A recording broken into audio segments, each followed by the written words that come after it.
Hey guys, thanks for tuning back in to Pixel Rich Games, where we strive and make it super hard, super fun.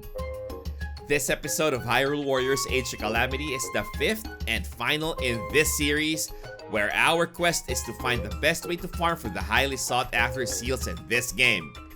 Well, at least for the mission versus Harbinger Ganon. The first in the series was in normal mode. Then we did normal mode, but we mixed in what improves quality of found weapon seal in our build. Then the third, we used the same weapon but played in apocalyptic. Then we went back to normal, but used a weapon with 6 quality of found weapon seals. This time around, we're gonna use the same weapon, but we'll be farming in apocalyptic difficulty. Before we begin, hit that subscribe button if you haven't yet and help this channel reach more Age of Calamity players out there. Alright, like in the previous vids in this series, we're gonna start with a view that sorts all our drops according to seal names, completely ignoring how many pluses it has.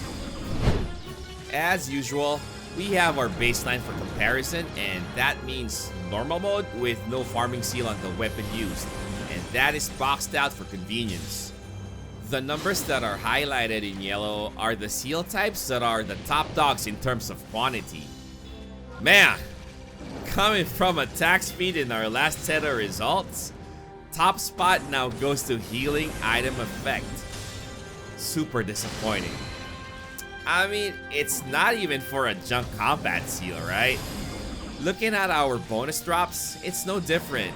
Healing item drop rate and high resell weapon share the top spot.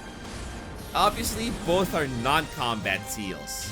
I actually tried to look deeper into the numbers, but you'll see that the drop distribution is actually spread out.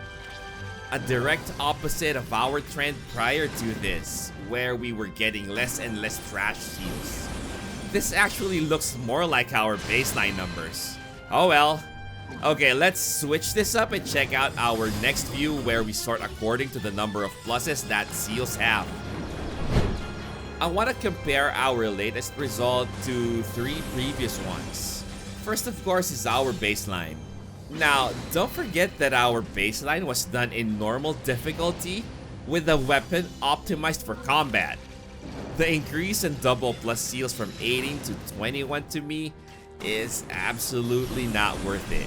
We also gained another 3 in the rare seals division, so a total of 6. Still don't think that's worth the effort though. Now, let's compare this set to the one where we did in apocalyptic with just 1 improves quality of found weapon seal. From 23, our double plus seals dropped to 21. I myself would consider this to be in range if I did the test a second time. A second time, okay? Problem is I didn't. My weapon is fully optimized to get better drops. Needless to say, combat effectiveness went down the drain. Our rare seals also took a huge hit. Absolutely not within expectation for me. Last for this view, let's compare this to our normal mode with 6 improves quality of found weapon set. Our double plus seals did increase from 18 to 21. Now, is that compelling enough for you to farm in apocalyptic? That's a big NO for me, bro. That's it for our main drops, so let's look at our bonus drops now. Okay, now this is the result that I was expecting for the amount of effort put in. 29 double plus seals. In other words, 59%.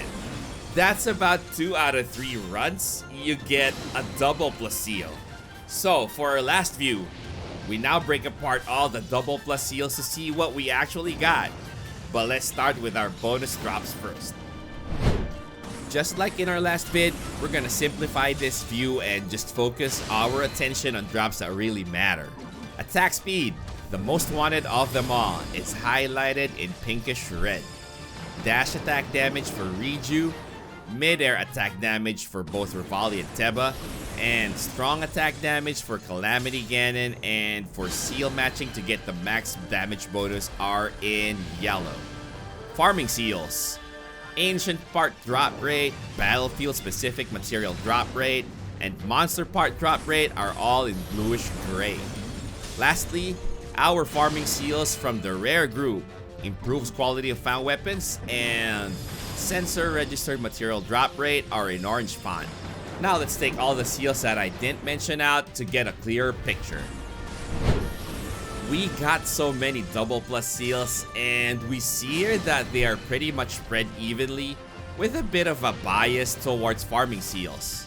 Again, given how we farmed this last set, I was expecting drops to tilt heavily toward the 4 combat seals on the list.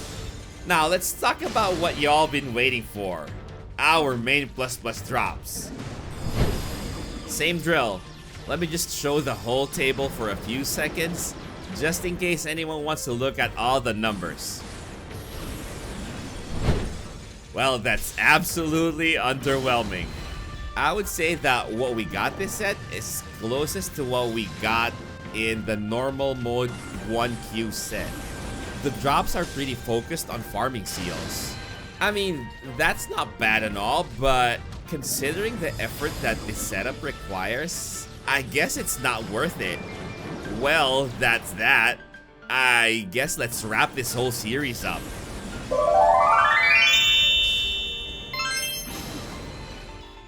So based on the results that we got, let me recommend different setups depending on what you want to achieve. Of course, attack speed plus is first. If you're hunting this seal, I strongly recommend to do so with 6 improves quality of found weapons in normal mode. Now, I do understand that a lot of players aren't crazy enough to build this weapon, so as a second option, I would recommend doing this in normal mode with just 1 improves quality of found weapon seal. This is so much easier, faster, and fun to farm on because we actually get to use a decent weapon build. Next, if you want to work on the perfect weapon for either Revali or Teba, there's no better way to do it than in apocalyptic mode using a weapon with just 1 improves quality of found weapon seal. The drops in this setup is undeniably biased toward mid-air attack damage. This is also the reason why I don't recommend looking for attack speed seals this way. Everything else, I would look for in normal mode with 1 improves quality of found weapon seal. I mean, there are only 2 options to do this efficiently. Either this or 6 seals in normal mode. I just went with the less demanding one. Now that we're done with this series, it's time to find out if our results here also apply to EX missions. Those maps take significantly longer to play, so please bear with me on that. Alright, thanks again for watching this video. Don't forget to subscribe to the channel and like this video if you liked what you saw. If not, just like it all the same. Hit that bell to get notified whenever I have new content out. See you on my next vid. Stay healthy, keep safe, and God bless us all.